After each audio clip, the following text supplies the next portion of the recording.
A man learns to recognize the small things, the way a woman hesitates before speaking, the way her phone screen tilts away when you walk by, the way she suddenly starts going to the gym when she never cared before, the way she starts dressing up even when she says she's just running errands. I should have seen it coming. But after 25 years of marriage, you start telling yourself lies. She's just stressed. It's just a phase. We'll be fine. But deep down, I knew I'm not the kind of man who begs. I never have been. I built my business from the ground up, made a name for myself, and provided a damn good life for my family. A big house, private schools for the kids, exotic vacations. My wife never had to work a day after we got married. She had the freedom to do whatever she wanted. And for a long time, I thought she was happy. Then, about 6 months ago, something changed. At first, it was subtle. She was always on her phone, but she'd snap at me if I asked who she was texting. Her laughter had a different tone, not the kind that came from inside jokes we had built over decades, but something fresher, something I wasn't a part of. I started coming home to an empty house more often. Dinner wasn't waiting for me like before, and the bedroom, cold, distant. I knew something was off, but I didn't push, yet. Then last week, she hit me with the invitation. "Let's go out for our anniversary," she said, twirling her wedding ring absent-mindedly. "There's something I want to tell you, a surprise." The way she said it made my stomach twist. Her voice was too calm, too rehearsed. That night I barely slept. I laid in bed beside her, listening to her even breathing, knowing that whatever she had planned, it wasn't going to be good. But she thought I was blind, thought I was weak. She forgot who the fucking she was married to. I let her play her little game. I arrived at the restaurant exactly on time. A high-end place, dim lighting, candlelit tables, expensive wine glasses. She had already booked a private booth in the back. When I walked in, my eyes locked on her immediately. And then I saw him, my best friend, the man who had stood beside me at our wedding 25 years ago, the man who had held my children when they were born, the man I trusted. He was sitting beside her, too close. His hand rested casually on the table, inches from hers, and when he looked up at me, there wasn't a trace of guilt in his fucking eyes. "Happy anniversary," she said sweetly, sliding a stack of papers across the table. I didn't sit. I didn't touch them. I just stared at her. She smiled, a cold, victorious smile. "I don't need you anymore," she said, her voice smooth, rehearsed. "I'm leaving with him. You can keep the kids. Don't ever call me." My jaw clenched so hard I thought my teeth might crack. I looked at the papers. Divorce. Everything already filled out, just waiting for my signature. She must have been planning this for months. She reached for her purse. "Come on, baby," she purred to him. "Let's go." I let out a slow breath. Then I pulled out my trump card. The moment her eyes landed on it, all the color drained from her face. Her lips parted, but no sound came out. Her knees buckled and she collapsed into the chair, hands trembling. And then it happened. I watched her face drain of blood, her hands gripping the edge of the table like she might fall over. My best friend, ex-best friend, shifted beside her, glancing between us, confused. He didn't know yet, but I wasn't ready to play my final move. Not yet. Let her fucking stew in it. I leaned back in my chair, stretching my fingers before clenching them into fists. My heartbeat was steady, my breathing calm. Anger wasn't something that controlled me. I wielded it like a weapon. She should have known that. We weren't some weak, happy-go-lucky couple that got married on a whim. We had a history. I met her when I was 22. I was a broke fighter, barely scraping by, taking underground matches for cash while I built my real career. Back then, I was rough around the edges, cocky, aggressive, fearless. And she? She was the kind of girl you fight wars for. Gorgeous, confident, with a sharp tongue that cut through bullseye like a knife. I had to chase her, hard. She wasn't the type to be impressed by money, probably because she came from it. Rich parents, private schools, the kind of life where everything was handed to her. But she liked danger. She liked me. For years, I gave her everything. Worked my ace off to make something of myself, built a company from the ground up, turned street fights into a multi-million-dollar security business. I gave her the kind of life she deserved, put her in the finest house, the best cars, luxury vacations. And when we had kids, I fucking worshipped them. Our son was 20 now, smart, strong, a natural leader. He was studying business, preparing to take over my company one day. Our daughter was 18, an artist, rebellious but sharp as hell. I raised them to be warriors in their own ways, and now she wanted to walk away, just toss it all in the trash like none of it mattered? With him? I shifted my gaze to the traitor beside her. He still hadn't figured it out yet. Stupid biatsetid. I should have noticed the warning signs. Over the last year, he was around more than usual, hanging out at my house, always asking where she was, making excuses to stop by. I thought he was just being a friend, but he was waiting, plotting. And now he had the nerve to sit here, smirking, acting like he had won. I exhaled slowly through my nose. This wasn't his victory. Nothing to say? She finally croaked, her voice unsteady. She was still staring at the document in my hand. I smirked. Good. Let the fear settle in. But before I could respond, the bastard beside her chuckled. Come on, man, he said, shaking his head. Don't make this harder than it has to be. I turned my head slowly to him, feeling my muscles coil tight. He thought this was over, thought I'd sign those papers and let them walk out together just like that. I leaned in slightly, my voice dropping to a dangerous whisper. You think you're taking my wife, I murmured, watching his smirk falter. You think you can sit in front of me, sign my fucking death warrant, and walk away clean? He hesitated. It's not like that. I moved fast, too fast for him to react. My fist crashed into his jaw with a brutal crack, sending him sprawling into the booth. He grunted, clutching his face, eyes wide in shock. The restaurant went dead silent. A few gasps, a clatter of silverware. She screamed, What the fuck? Are you insane? I stood over him, towering, my voice deadly calm. Get up, I ordered. He groaned, staggering to his feet.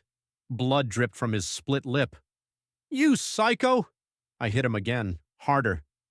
This time he slammed into the table, knocking over a wine glass, shattering it on the floor. People were staring. A waiter rushed forward. Sir, please, you need to... I turned my glare on him and he froze. Smart move. She grabbed my arm, her nails digging into my skin. Stop it! You're acting like an animal. I yanked my arm free. You threw away 25 years for this.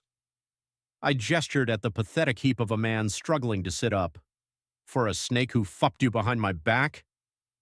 Her mouth opened and closed, but she had no words, no defense.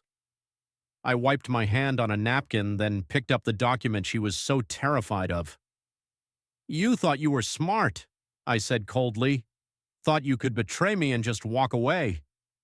I dropped the paper onto the table in front of her. She flinched, and when she read the first few lines, her entire body locked up. Her eyes darted to mine, wide and horrified. You're lying, she whispered. I smirked. Am I?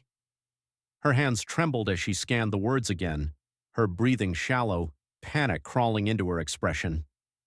And then it happened. She screamed. The entire restaurant went dead silent. Her scream wasn't just shock, it was raw, primal fear, the kind that comes when your entire world crumbles in an instant. She clutched the paper in shaking hands, her knuckles white, her breath coming in ragged gasps. No, this isn't real, she whispered, but the way her voice cracked betrayed her. My smirk widened. Oh, it was real, every fucking word of it. Across the table, the bastard groaned, wiping blood from his split lip.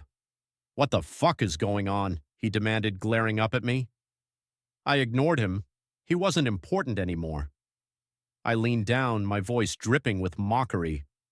What's wrong, sweetheart? I thought you had everything figured out. She didn't respond. She couldn't.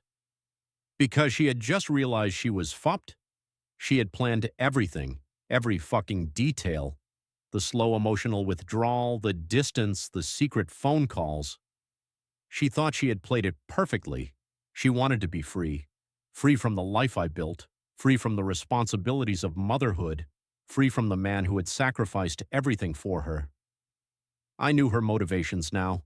I had put the puzzle pieces together. She was bored. The lavish vacations, the mansion, the perfect life. It had become mundane to her. The kind of life only a spoiled woman could take for granted. She craved excitement. Something new. And she thought my best friend, this pathetic fucking traitor, was her ticket out. I saw the truth now, clearer than ever. It wasn't about love. It never was. It was about the thrill of betrayal, about winning, about watching me suffer. She had envisioned this night for months, maybe years, me sitting there, humiliated, broken, begging. She had wanted to see my world collapse the way she thought hers had, trapped in a marriage she had long stopped valuing. But she had miscalculated. Because I wasn't a man who lost, I wasn't a man who begged, and I had made sure that when she left me, she would leave with nothing. I watched her pupils dilate as her mind raced, trying to find a way out of the hell I had just dragged her into.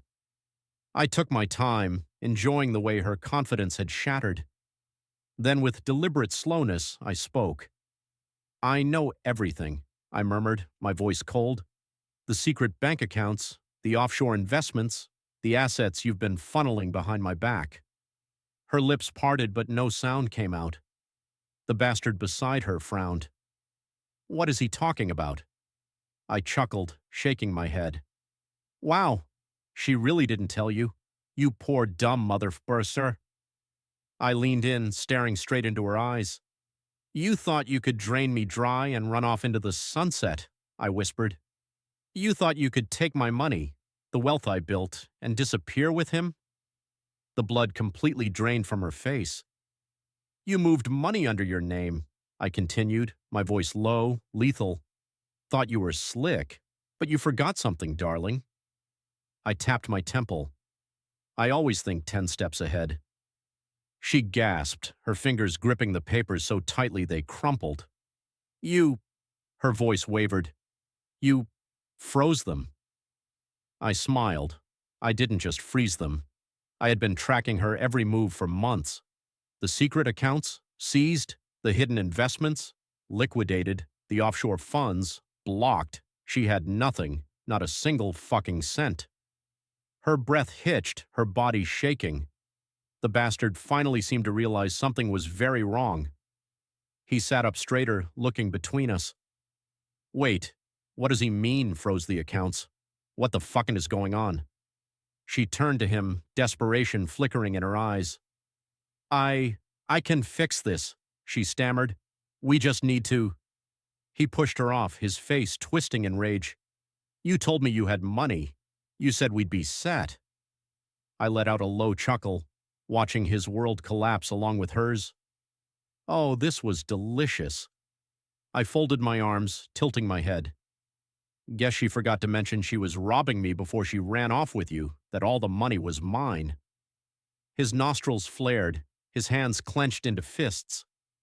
"You fing BH," he growled, shoving his chair back. She gasped. "Baby, please. You used me." His voice rose, fury replacing whatever delusional fantasy he had been living in. I sat back watching the fireworks, let them tear each other apart. She reached for him, but he smacked her hand away, eyes blazing. "I left my wife for you. I threw away everything, and you were playing me this whole fucking time?" I smirked. Oh, now that was interesting. She had been manipulating him too, feeding him the same lies she had fed me once upon a time.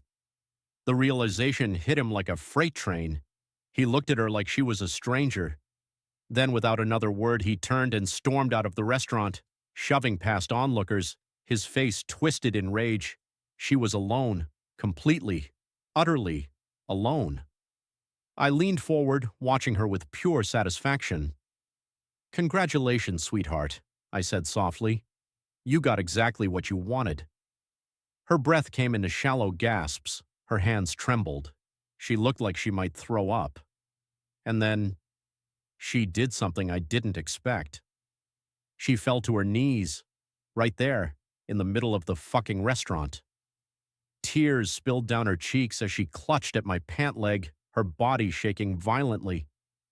"Please," she choked out. "Please, I made a mistake." I gazed down at her, utterly expressionless. A mistake. That's what she called 25 years of my life. I exhaled slowly, then leaned down, just enough for her to hear me. "You told me not to call you," I whispered. "Don't worry, I won't." Then I turned and walked out, leaving her sobbing on the floor, shattered, broken, exactly the way she had planned to leave me. I stepped out of the restaurant into the cool night air, inhaling deeply, letting the tension roll off my shoulders. Inside, my wife, ex-wife, was still on her knees, sobbing, grasping at the scraps of her ruined life, the same way she had planned for me to be tonight. Poetic. I walked toward my car, the weight of finality settling in. But I wasn't done yet. No, this wasn't just about humiliating her. This wasn't just about watching her plans burn to ash. This was about justice, about making sure she felt every ounce of betrayal she had thrown at me. And I had one last card to play. As I pulled out my phone, I smirked. Time for the final fucking nail in her coffin. 2 hours earlier, the moment she handed me those divorce papers, I could already picture how she had planned it all. She thought she was in control, thought she had every detail mapped out.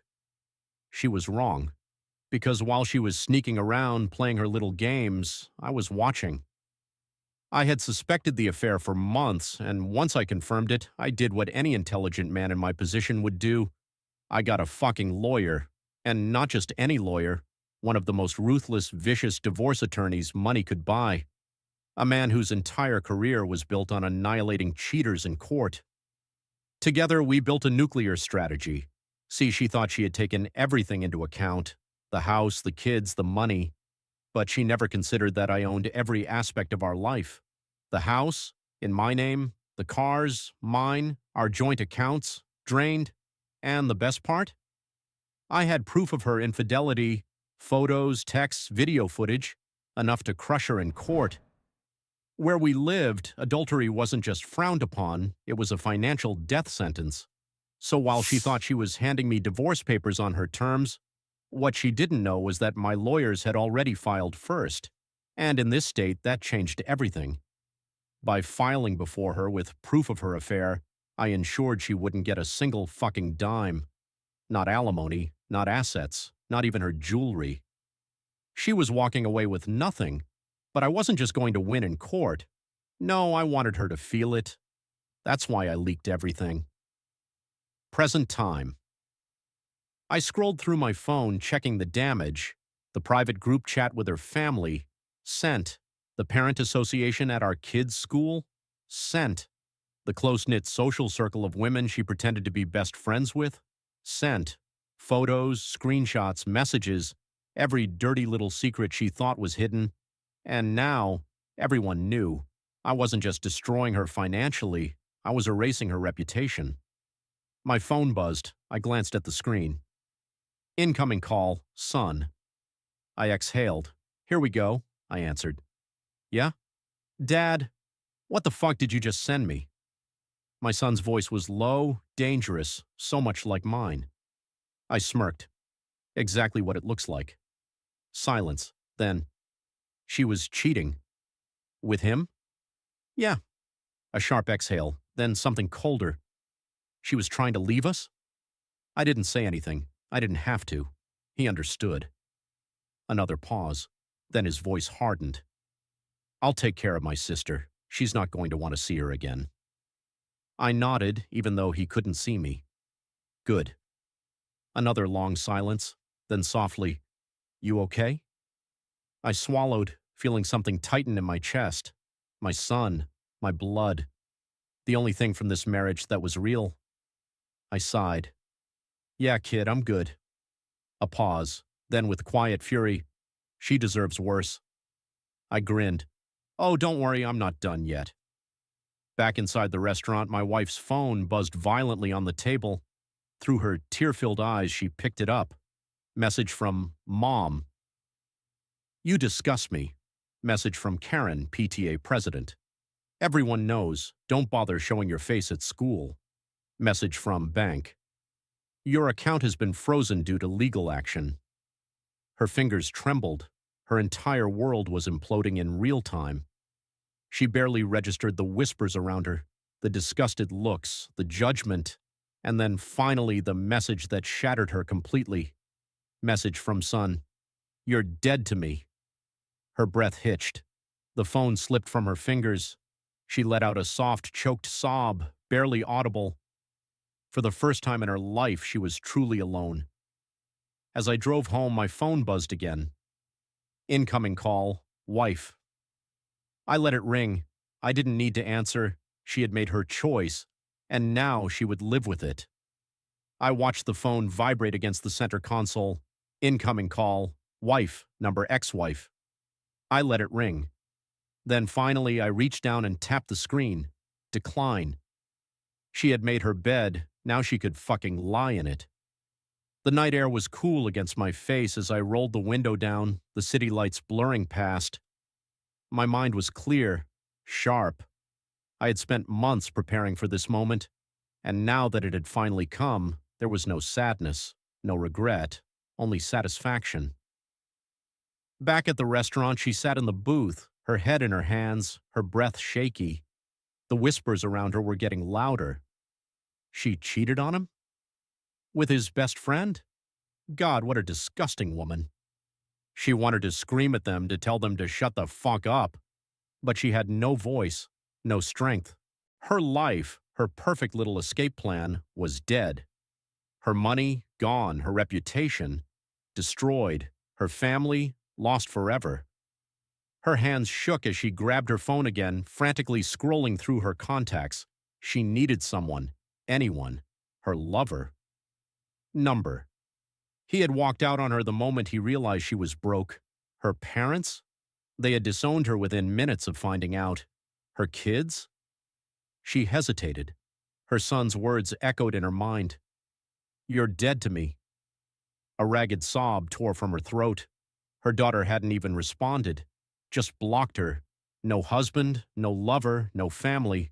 She was nothing. Meanwhile, I pulled into the driveway, shutting off the engine. The house loomed before me, dark and silent. Ours once, but now, mine. I stepped inside. The scent of home hit me instantly. Wood, leather, the faintest hint of my daughter's vanilla candles. Familiar, grounding. Then I heard it. Soft footsteps padding down the stairs. My son stood there, arms crossed, his jaw tight. He had my eyes, my stance. Behind him, my daughter peeked around the banister, her face pale. For a long moment, we just looked at each other. Then my son spoke. She's really gone? His voice was careful, testing. I nodded. She's gone. A sharp exhale. His fists clenched at his sides. I knew what he was thinking. He had been raised by a mother who had been two-faced his entire life. A woman who had kissed him goodnight while planning to abandon him the moment it was convenient. And now he finally saw her for what she was. Good, he muttered. My daughter swallowed hard. Is she going to try to come back? I shook my head. She has nothing left to come back to. Silence, then cautiously she stepped closer. Dad, are you okay? I looked at them both. They were still here, still mine. My jaw tightened. Yeah, I said, I'm fucking great. And for the first time in a long, long time, I actually meant it. 2 weeks later. She called again today. I didn't pick up. She left a voicemail. I didn't listen. I knew what it would be. Apologies, desperation, begging. She wanted another chance, wanted to talk, wanted me to help her put her life back together. Not my fucking problem. She was staying at a cheap motel now. The luxury apartment she had planned to move into never happened. No money, no security deposit. Her social circle had abandoned her. Women she had called her closest friends now saw her as a liability, a joke, And the bastard she left me for? He had been served with his own divorce papers. His wife had taken everything, including his kids. Poetic justice. I stood on my back porch, a glass of whiskey in hand, staring up at the sky. The past 25 years had been a lie, a joke. But now I was free. The kids were still with me. My company was stronger than ever. And the woman who tried to destroy me, she was nothing more than a bad fucking memory. I took a slow sip, exhaling. My phone buzzed one last time. I glanced down. Block number, one new voicemail. I smirked. Then, without hesitation, I pressed delete and walked back inside.